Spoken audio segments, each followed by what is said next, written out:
마태복음 23장. 율법학자와 바리새파 사람을 꾸짖으심. 그때 예수님께서 무리들과 제자들에게 말씀하셨습니다. 율법학자들과 바리새파 사람들은 모세의 자리에 앉았다. 그러므로 너희는 그들이 말하는 것을 다 행하고 지켜라. 그러나 그들의 행동을 따라하지는 마라. 그들은 말만 하고 행하지는 않는다. 그들은 무거운 짐을 묶어 다른 사람들의 어깨에 올리지만 정작 자신들은 그 짐을 지기 위해 손가락 하나 움직이려고 하지 않는다. 그들은 다른 사람들에게 보이려고 모든 일을 한다. 그래서 말씀 상자를 크게 만들고 옷수를 길게 늘어뜨린다. 이들은 잔치에서 윗자리에 앉기를 좋아하고 회당에서 높은 자리에 앉기를 좋아한다. 이들은 장터에서 인사받는 것을 좋아하고 선생이라고 불리는 것을 좋아한다. 그러나 너희는 선생이라는 소리를 듣지 마라. 너희의 선생님은 오직 한 분이고 너희 모두는 형제들이다. 그리고 세상에서 그 누구에게도 아버지라고 부르지 마라. 아버지는 오직 한 분인데 하늘에 계시다. 너희는 지도자 소리를 듣지 마라. 너희의 지도자는 오직 한 분뿐인 그리스도시다. 너희 가운데 큰 자는 너희의 종이 될 것이다. 누구든지 자신을 높이는 사람은 낮아질 것이고 낮추는 사람은 높아질 것이다. 율법학자와 바리새파 위선자들이여, 너희에게 화가 있다. 너희는 사람들 앞에서 하늘 나라의 문을 막는다. 너희가 들어가지 않으면서 다른 사람들도 들어가지 못하게 막는다. 없음. 율법학자와 바리새파 위선자들이여, 너희에게 화가 있다. 너희는 개종자 하나를 만들려고 바다와 육지를 두루 다닌다. 그러다가 한 사람을 찾으면 너희보다 더한 지옥의 아들로 만든다. 앞 못 보는 인도자인 너희에게 화가 있다. 너희는 만일 너희가 성전을 두고 맹세하면 아무래도 좋지만 성전에 있는 금을 두고 맹세하면 반드시 지켜야 한다라는 말을 한다. 바보 같고 눈이 먼 너희들아. 어느 것이 더 중요하냐? 금이냐? 그 금을 거룩하게 만드는 성전이냐? 또한 너희는 이런 말도 한다. 만일 어떤 사람이 제단을 두고 맹세하면 아무래도 좋지만 제단 위에 있는 재물을 두고 맹세하면 반드시 지켜야 한다. 너희 눈먼 사람들아. 어느 것이 더 중요하냐? 재물이냐? 재물을 거룩하게 하는 제단이냐? 제단을 두고 맹세하는 사람은 제단과 제단 위에 있는 모든 것을 두고 맹세하는 것이다. 성전을 두고 맹세하는 사람은 성전과 성전 안에 계신 분을 두고 맹세하는 것이다. 하늘을 두고 맹세하는 사람은 하나님의 보좌와 거기에 앉으신 분을 두고 맹세하는 것이다. 율법학자와 바리새파 위선자들이여, 너희에게 화가 있다. 너희는 박하와 향료와 나무 뿌리의 11조까지 드리면서 정의, 자비, 믿음과 같은 율법의 더 중요한 부분은 무시한다. 11조도 중요하지만 더 중요한 일을 무시해서는 안 된다. 눈이 먼 너희여, 너희는 모기는 걸러내어도 낙타는 삼켜버린다. 율법학자와 바리새파 위선자들이여, 너희에게 화가 있다. 너희가 장과 접시의 겉을 깨끗하게 하지만 그 안에는 탐욕과 방종이 가득 차 있다. 너희 눈먼 바리새파 사람들이여, 먼저 장과 접시의 안을 깨끗하게 하여라. 그래야 겉도 깨끗해질 것이다. 율법학자와 바리새파 위선자들이여, 너희에게 화가 있다. 너희는 하얗게 칠한 무덤과 같다. 겉은 아름다워 보이지만 그 안은 시체들의 뼈와 온갖 더러운 것으로 가득 차 있다. 너희가 겉으로는 사람들에게 의롭게 보이지만 속에는 위선과 악이 가득하다. 율법학자와 바리새파 위선자들이여, 너희에게 화가 있다. 너희는 예언자들의 무덤을 만들고 의인의 묘비를 꾸미면서 만일 우리가 우리 조상들이 살았던 때에 살았더라면 우리는 예언자의 피를 흘리는데 함께하지 않았을 것이다 라고 말한다. 그러나 너희는 예언자들을 죽인 살인자들의 자손이라는 것을 스스로 나타내고 있구나. 그러므로 너희는 너희 조상들의 악한 일을 마저 채워라. 뱀들아, 너희 독사의 자식들아. 지옥의 심판을 너희가 어떻게 피할 수 있느냐? 그러므로 내가 너희에게 예언자와 지혜 있는 사람과 율법학자들을 보낸다. 너희는 이 사람들 가운데서 몇 명은 죽이고 십자가에 못 박고 몇 명은 회당에서 때릴 것이다. 그리고 이 마을에서 저 마을로 뒤쫓으며 박해할 것이다. 따라서 의인 아벨의 피로부터 성전과 제단 사이에서 살해당한 바라기아의 아들 스가랴의 피에 이르기까지 너희는 세상에서 피를 흘린 의인에 대한 죄값을 치를 것이다. 내가 너희에게 진정으로 말한다. 이 모든 것들이 이 세대에 올 것이다. 예루살렘을 불쌍히 여기심. 예루살렘아, 예언자들을 죽이고 하나님께서 내게 보내신 사람들을 돌로 친 예루살렘아, 암탉이 병아리들을 날개 아래에 품듯이 얼마나 내가 너희 자녀를 모으려고 했느냐. 그러나 너희들은 원하지 않았다. 보아라. 내 집이 버려져 못쓰게 될 것이다. 내가 너희에게 말한다. 주님의 이름으로 오시는 분이 복되다. 라고 너희가 고백할 때까지 지금 이후로 너희는 나를 보지 못할 것이다. 마태복음 24장. 성전 파괴의 예언. 예수님께서 성전을 떠나 걸어가실 때 제자들이 와서 성전 건물을 가리켜 보였습니다. 예수님께서 말씀하셨습니다. 너희가 이 모든 것을 보고 있지 않느냐? 내가 너희에게 진정으로 말한다. 여기에 있는 돌 하나도 돌 위에 남지 않고 다 무너질 것이다. 마지막 시대의 징조. 예수님께서 올리브산 위에 앉아 계실 때 제자들이 조용히 와서 말했습니다. 이런 일들이 언제 일어날지 말해 주십시오. 선생님께서 다시 오시는 때와 세상의 마지막 때에 어떤 징조가 있겠습니까? 예수님께서 대답하셨습니다. 아무도 너희를 속이지 못하게 조심하여라. 많은 사람들이 내 이름으로 와서 내가 바로 그리스도다라고 말할 것이다. 그리고 많은 사람들을 속일 것이다. 또한 너희는 전쟁에 대한 소식과 소문을 들을 것이다. 그러나 두려워하지 마라. 이런 일들은 반드시 일어나야 한다. 그러나 아직 마지막 때는 아니다. 민족이 다른 민족과 싸우기 위해 일어나고 나라가 다른 나라와 싸우기 위해 일어날 것이다. 여러 곳에서 기근과 지진이 있을 것이다. 이런 일들은 해산의 고통이 시작되는 것에 불과하다. 그때 사람들이 너희를 박해하고 심지어 죽이기까지 할 것이다. 나 때문에 너희가 모든 민족에게 미움을 받을 것이다. 그때 많은 사람들이 넘어질 것이며 서로를 넘겨주고 미워할 것이다. 그리고 많은 거짓 예언자들이 일어나 많은 사람들을 속일 것이다. 또한 불법이 더욱 많아져서 많은 사람들의 사랑이 식을 것이다. 그러나 끝까지 견디는 사람은 구원을 얻을 것이다. 이 하늘나라의 복음이 온 세상에 전파될 것이며 모든 나라에 증거될 것이다. 그때서야 세상의 끝이 올 것이다. 가장 큰 재난. 그러므로 예언자 다니엘이 말한 멸망케 하는 혐오할 만한 것의 거룩한 곳에 서 있는 것을 보면 읽는 사람은 깨달아라. 유대에 있는 사람들은 산으로 도망하여라. 지붕 위에 있는 사람은 집 안에 있는 것을 가지러 내려가지 마라. 밭에 있는 사람은 겉옷을 가지러 되돌아가지 마라. 그때에는 임신한 여자와 젖먹이는 여자에게 화가 있을 것이다. 너희가 도망하는 때가 겨울이나 안식일이 아니기를 기도하여라.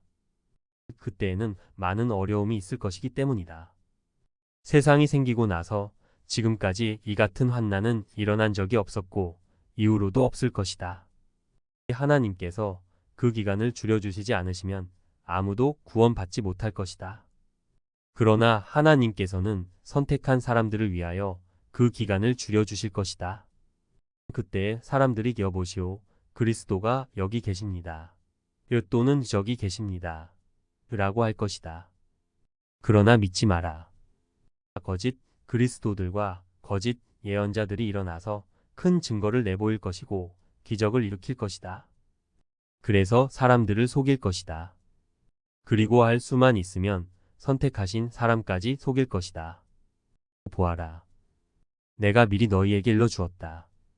그러므로 사람들이 여보시오, 그가 광야에 계십니다. 라고 말해도 거기에 가지 마라.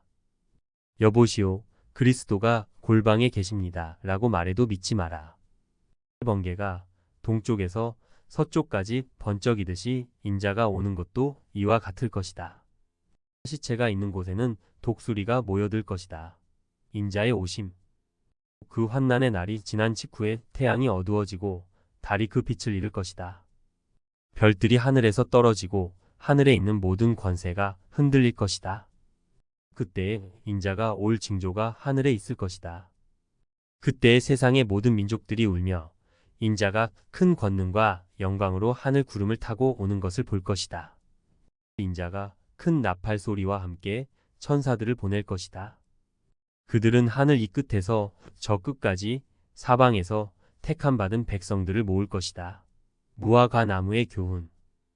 무화과나무의 비유를 배우라. 그 가지가 연해지고 새잎을 내면 여름이 가까운 줄 안다. 마찬가지로 이 모든 것이 일어나는 것을 보면 인자가 가까이 와 문 앞에 있는 줄을 알아라. 내가 너희에게 진정으로 말한다. 이 세대가 지나가기 전에 이 모든 것이 일어날 것이다. 하늘과 땅이 없어질지라도 내 말은 결코 없어지지 않을 것이다. 예수님께서 다시 오실 때 그날과 그때는 아무도 모른다. 심지어 하늘의 천사와 아들까지도 모르고 오직 아버지께서만 아신다. 노아의 때처럼 인자가 다시 올 때도 그와 비슷할 것이다. 홍수가 나기 전, 노아가 배에 들어가기 전까지도 사람들은 먹고 마시며 장가가고 시집가며 지냈다. 홍수가 나서 모든 사람들을 쓸어가기 직전까지 사람들은 전혀 깨닫지 못하였다. 인자가 올 때도 그와 같을 것이다. 두 사람이 밭에 있는데 한 사람은 데려가고 다른 사람은 남겨둘 것이다. 두 여자가 맷돌을 갈고 있는데 한 사람은 데려가고 다른 사람은 남겨둘 것이다. 그러므로 항상 깨어 있어라. 왜냐하면 언제 너희 주님께서 오실지 너희가 알지 못하기 때문이다. 이것을 명심하여라. 만약 도둑이 언제 들어올지 집주인이 안다면 미리 준비를 하고 도둑이 집에 들지 못하도록 할 것이다. 그러므로 너희도 준비를 해야 한다. 인자는 생각지도 않은 때에 올 것이다. 신실한 종과 신실하지 않은 종. 주인이 집안을 맡기고 제때에 양식을 내주도록 맡긴 신실하고 슬기로운 종이 누구겠느냐? 주인이 돌아와서 볼 때 주인이 명한 대로 일하고 있는 종은 복되다. 내가 너희에게 진정으로 말한다. 주인은 그 종에게 자신의 모든 소유를 맡길 것이다. 그러나 악한 종이 주인이 오랫동안 돌아오지 않을 것이라고 마음속으로 생각하여 다른 종들을 때리기 시작하고 술꾼들과 함께 먹고 마신다면 생각지도 않은 날, 알지 못하는 때에 그 종의 주인이 올 것이다. 그때의 주인은 그 종에게 벌을 내리고 그 종을 위선자처럼 여길 것이다. 그 종은 거기서 슬피 울고 고통스럽게 이를 갈 것이다. 마태복음 25장. 열 처녀의 비유. 하늘나라는 등을 들고 신랑을 맞으러 나간 10명의 처녀에 빗댈 수 있다. 그 가운데 5명의 처녀는 어리석고 5명의 처녀는 지혜로웠다. 어리석은 처녀들은 등을 가지고 있었지만 기름이 없었다. 지혜로운 처녀들은 등뿐만 아니라 통에 기름까지 넣어 가지고 있었다. 신랑이 오는 것이 매우 늦어져서 처녀들이 모두 졸다가 잠이 들었다. 한밤중에 어떤 사람이 소리쳤다. 여보시오. 신랑이 옵니다. 나와서 맞이하십시오. 그러자 모든 처녀들이 깨어나 등불을 준비하였다. 어리석은 처녀들이 지혜로운 처녀들에게 말했다. 등불이 꺼져가니 우리에게 기름을 조금만 나누어 다오. 지혜로운 처녀들이 대답했다. 안 돼. 우리가 함께 쓰기엔 기름이 충분치 않아. 기름 파는 사람에게 가서 사렴. 어리석은 5 처녀가 기름을 사러 간 사이에 신랑이 왔다. 준비된 처녀들은 신랑과 함께 결혼잔치에 들어가고 문은 닫혀 잠겼다. 나중에 나머지 처녀들이 와서 주님, 문 좀 열어주세요 라고 간청했다. 그러나 신랑이 대답했다. 내가 너희에게 진정으로 말한다. 나는 너희를 알지 못한다. 그러므로 항상 깨어 있어라. 그 까닭은 너희가 그날과 그때를 알지 못하기 때문이다. 달란트 비유. 하늘나라는 여행을 떠날 때 종들을 불러서 자기 재산을 맡긴 사람과 같다. 주인은 종들의 능력에 따라 어떤 사람은 5달란트를, 어떤 사람에게는 2달란트를, 또 어떤 사람에게는 1달란트를 맡기고 여행을 떠났다. 5달란트를 받은 종은 얼른 가서 그것으로 장사를 하였다. 그래서 5달란트를 더 벌었다. 마찬가지로 2달란트를 받은 종도 2달란트를 더 벌었다. 그러나 1달란트를 받은 종은 나가서 땅을 파고 그곳에 주인의 은돈을 숨겼다. 세월이 오래 지난 뒤에 종들의 주인이 집에 돌아와서 종들과 셈을 하였다. 5달란트를 받았던 종이 5달란트를 더 가지고 와서 말했다. 주인님, 제게 5달란트를 맡기셨는데 보십시오. 5달란트를 더 벌었습니다. 주인이 대답했다. 참 잘했구나. 너는 착하고 신실한 종이다. 내가 적은 것에 최선을 다했으니 내가 훨씬 더 많은 것을 너에게 맡기겠다. 주인과 함께 기쁨을 누려라. 2달란트를 받았던 종도 와서 말했다. 주인님, 제게 2달란트를 맡겨주셨는데 보십시오. 2달란트를 더 벌었습니다. 주인이 그에게 대답했다. 참 잘했구나. 너는 착하고 신실한 종이다. 내가 적은 것에 최선을 다했으니 내가 훨씬 더 많은 것을 너에게 맡기겠다. 주인과 함께 기쁨을 누려라. 그리고 1달란트를 받았던 종이 주인에게 와서 말했다. 주인님, 저는 주인님이 심지 않은 데서 거두고 씨 뿌리지 않은 데서 거두는 완고한 분이라 생각했습니다. 그래서 두려운 마음으로 밖에 나가 돈을 땅에 숨겼습니다. 이제 주인님이 제게 주신 돈을 도로 받으십시오. 주인이 대답했다. 이 악하고 게으른 종아, 너는 내가 심지도 않은 데서 거두어 드리고 씨 뿌리지 않은 곳에서 거두어 드린다고 생각했느냐? 그렇다면 너는 내 돈을 은행에 넣어 두었어야 했다. 그러면 내가 다시 돌아왔을 때 이자와 함께 내 돈을 돌려받았을 것이다. 저 종에게서 돈을 빼앗아 10달란트 가진 종에게 주어라. 가진 사람은 더 많이 받아 풍성하게 될 것이고 없는 사람은 있는 것마저 빼앗길 것이다. 그저 쓸모없는 종을 바깥 어두운 곳에 던져라. 거기서 슬피 울고 고통스럽게 이를 갈 것이다. 이후 마지막 심판. 인자가 모든 천사들과 함께 영광 가운데 다시 와서 영광의 보좌에 앉을 것이다. 그때에 세상 모든 나라가 그 앞에 모일 것이며 목자가 양과 염소를 구분하듯이 인자가 사람들을 나눌 것이다. 인자는 자신의 오른쪽에는 양을, 왼쪽에는 염소를 둘 것이다. 그때 왕이 오른쪽에 있는 사람들에게 말할 것이다.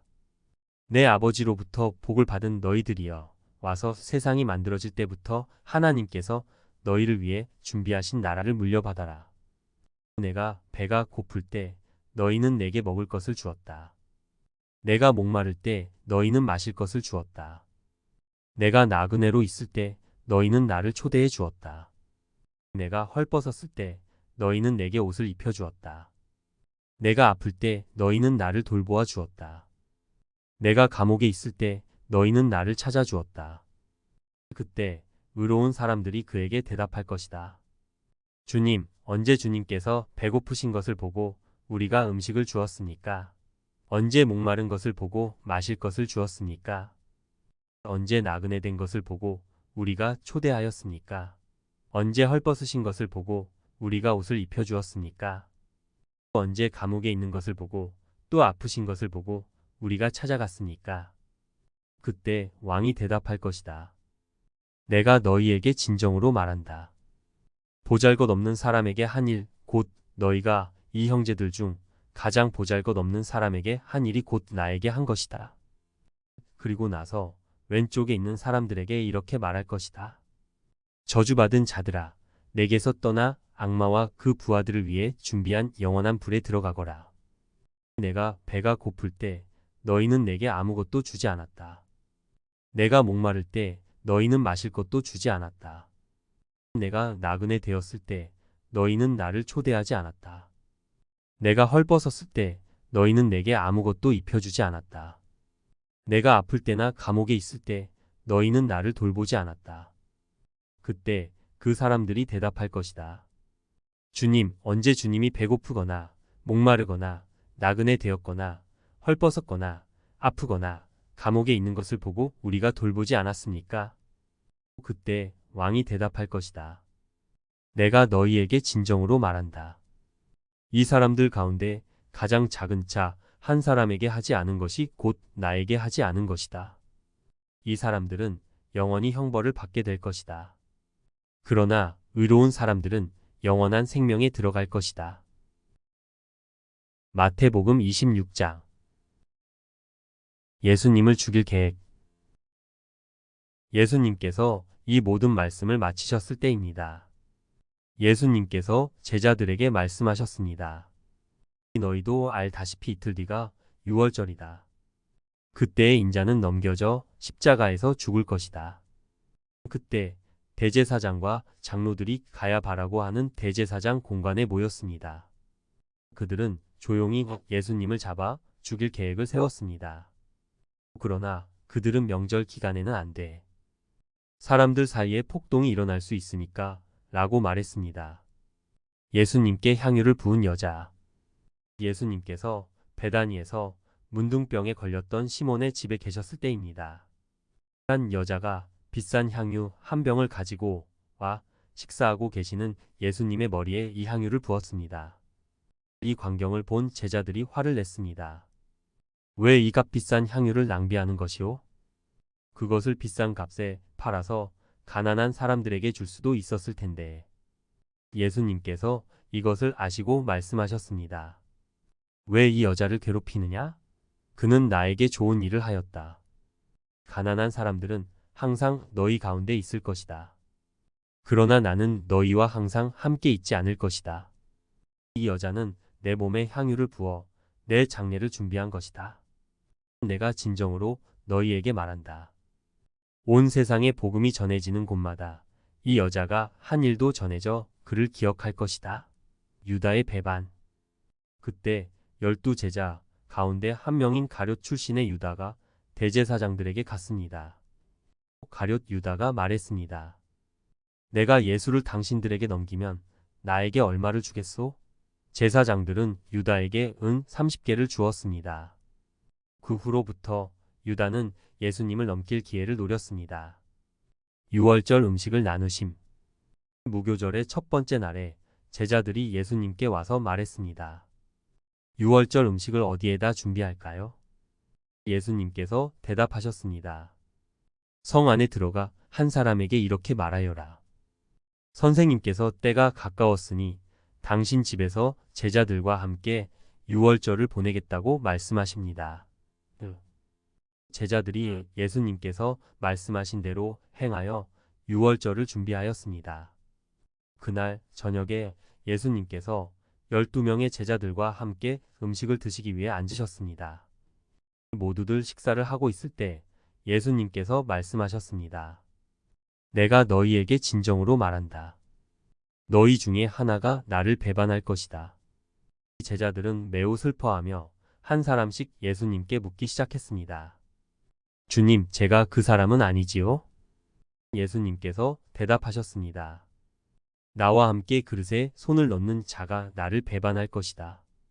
성경에 쓰여진 대로 인자는 떠나갈 것이다. 그러나 인자를 넘겨주는 그 사람에게는 화가 있다. 차라리 태어나지 않았더라면 자신에게 더 좋았을 것이다. 예수님을 배반한 유다가 예수님께 말했습니다. 선생님이여, 설마 제가 그 사람입니까? 예수님께서 그에게 내가 말했다 하고 대답하셨습니다. 마지막 만찬. 식사 때에 예수님께서는 빵을 들어 감사 기도를 드리시고 그것을 떼어 제자들에게 주시며 말씀하셨습니다. 받아 먹어라. 이것은 내 몸이다. 또한 예수님께서 잔을 들어 감사드리신 후 그것을 제자들에게 주시며 말씀하셨습니다. 너희 모두 이것을 마셔라. 이것은 죄를 용서하기 위하여 많은 사람들을 위해 붓는 나의 피, 곧 언약의 피이다. 내가 너희에게 말한다. 내가 아버지의 나라에서 너희와 함께 새롭게 마시는 그 날까지 지금부터는 포도 열매로 빚은 것을 마시지 않을 것이다. 그들은 찬송을 부르고 올리브산으로 올라갔습니다. 베드로가 모른다고 할 것을 예언하심. 예수님께서 제자들에게 말씀하셨습니다. 오늘 밤 너희는 모두 나를 버릴 것이다. 성경에 이렇게 쓰여 있다. 내가 목자를 칠 것이니 양이 흩어질 것이다. 그러나 내가 살아난 뒤에 너희보다 먼저 갈릴리로 갈 것이다. 베드로가 말했습니다.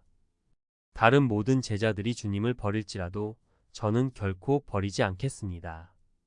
예수님께서 대답하셨습니다. 내가 진정으로 너에게 말한다. 바로 오늘 밤 닭이 울기 전에 네가 나를 3번이나 모른다고 할 것이다. 베드로가 예수님께 말했습니다. 주님과 함께 죽을지라도 결코 주님을 모른다고 하지 않을 것입니다. 다른 제자들도 모두 똑같이 말했습니다. 겟세마네에서 기도하심. 그때 예수님께서 제자들과 함께 겟세마네라고 불리는 곳으로 가셨습니다. 예수님께서 제자들에게 말씀하셨습니다. 내가 저기에 가서 기도하는 동안 여기 앉아 있어라. 그리곤 베드로와 세베대의 2 아들을 데리고 가셨습니다. 예수님께서는 매우 근심하시며 괴로워하기 시작하셨습니다. 예수님께서는 세 제자에게 말씀하셨습니다. 내 마음이 괴로워 죽을 지경이다. 여기서 머무르며 나와 함께 깨어 있어라. 그리고 나서 약간 떨어진 곳으로 가서 얼굴을 땅에 대고 기도하셨습니다. 나의 아버지 할 수만 있다면 제게서 이 잔을 지나가게 해주십시오. 그러나 내 뜻대로 하지 마시고 아버지의 뜻대로 하시길 원합니다. 기도하신 후 제자들에게 오셔서 제자들이 자고 있는 것을 보시고 베드로에게 말씀하셨습니다. 너희들은 1시간도 나와 함께 깨어 있을 수 없느냐? 깨어서 너희가 시험에 빠지지 않도록 기도하여라. 영은 원하지만 육체가 약하구나.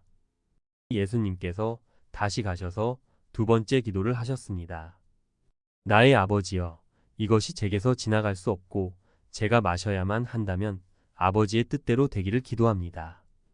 그리고 나서 다시 제자들에게 가셔서 제자들이 자고 있는 것을 보셨습니다. 그들은 너무 졸렸던 것입니다. 그래서 예수님께서는 제자들을 놔두고 다시 3번째로 기도하셨습니다. 예수님께서는 같은 기도를 1번 더 하셨습니다. 그 다음에 예수님께서 제자들에게 돌아오셔서 말씀하셨습니다. 아직도 자고 있고 쉬고 있느냐? 보아라, 때가 가까이 왔다. 인자가 죄인들의 손에 넘겨진다. 일어나라, 가자. 나를 배반한 사람이 가까이 오고 있다. 예수님께서 잡히심. 예수님께서 말씀하시는 동안 12 제자 가운데 하나인 유다가 왔습니다. 대제사장과 백성들의 장로들이 보낸 많은 사람들이 칼과 몽둥이를 들고 유다와 함께 왔습니다. 예수님을 배반한 유다가 이들에게 내가 입 맞추는 사람이 바로 그 사람입니다. 그를 잡으시오 라며 신호를 정해 주었습니다. 곧바로 유다는 예수님께 가서 말했습니다. 선생님 안녕하십니까? 그러면서 입을 맞추었습니다. 예수님께서 친구여, 무엇하러 여기에 왔느냐? 하고 묻자 사람들이 와서 예수님을 붙잡았습니다. 그러자 예수님과 함께 있던 제자 중 한 사람이 칼을 뽑았습니다. 그리고 대제사장의 종에게 칼을 휘둘러 그 종의 귀를 잘랐습니다. 예수님께서 그에게 말씀하셨습니다. 칼을 도로 제자리에 꽂아라.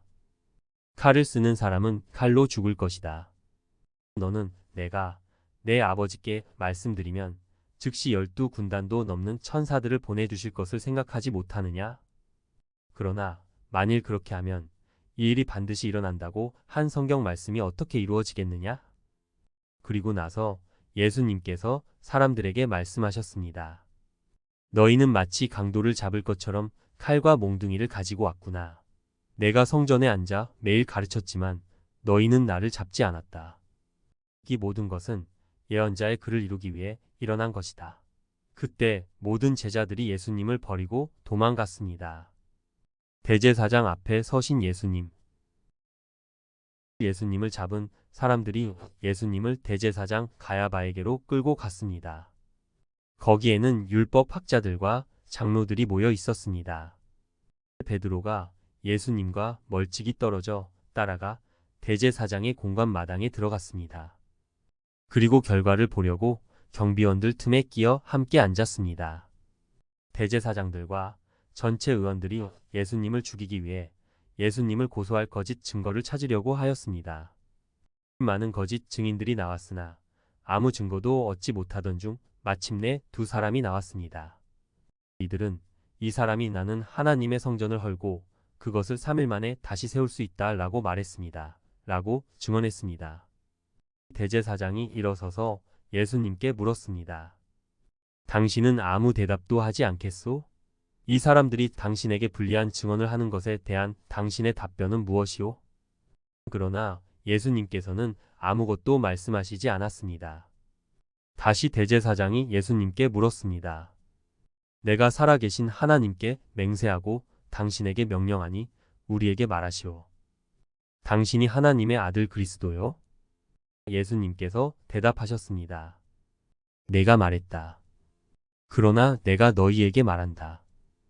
이제 이후로 인자가 전능하신 자의 오른쪽에 앉아있는 것과 하늘 구름을 타고 오는 것을 볼 것이다. 그러자 대제사장이 자기 옷을 찢으며 말했습니다. 이 사람이 하나님을 모독했다. 더 이상 증인이 필요 없다. 여러분 모두가 이 사람이 하나님을 모독하는 것을 들었다. 어떻게 생각하는가? 사람들이 대답했습니다. 죽어 마땅합니다. 그리고 사람들은 예수님의 얼굴에 침을 뱉고 주먹으로 치고 손바닥으로 때리며 그리스도야, 누가 너를 때렸는지 맞춰보아라 하고 말했습니다. 베드로가 예수님을 알지 못한다고 말함. 베드로가 대제사장 공관 마당의 바깥쪽에 앉아 있었습니다. 그때 어떤 여자 하인이 와서 말했습니다. 당신도 갈릴리 사람 예수와 함께 있었지요? 그러자 베드로는 당신이 무슨 말을 하는지 모르겠소 라며 모든 사람들 앞에서 그렇지 않다고 말했습니다. 베드로가 대문 있는 데로 나가자 다른 여자 하인이 거기 있던 사람들에게 말했습니다. 이 사람은 나사렛 예수와 함께 있던 사람이에요. 또다시 베드로는 나는 그 사람을 모릅니다. 라고 맹세를 하며 그렇지 않다고 말했습니다. 잠시 후 서 있던 어떤 사람들이 베드로에게 가서 말했습니다. 분명히 너는 그들과 한패다. 내 말씨를 보니 틀림없다. 그러자 베드로는 저주를 하며 맹세했습니다. 나는 저 사람을 모릅니다. 그러자 바로 닭이 울었습니다. 베드로는 지난번 예수님께서 자기에게 하신 말씀이 기억났습니다. 닭이 울기 전에 너는 나를 3번이나 모른다고 할 것이다. 베드로는 밖으로 나가 몹시 울었습니다.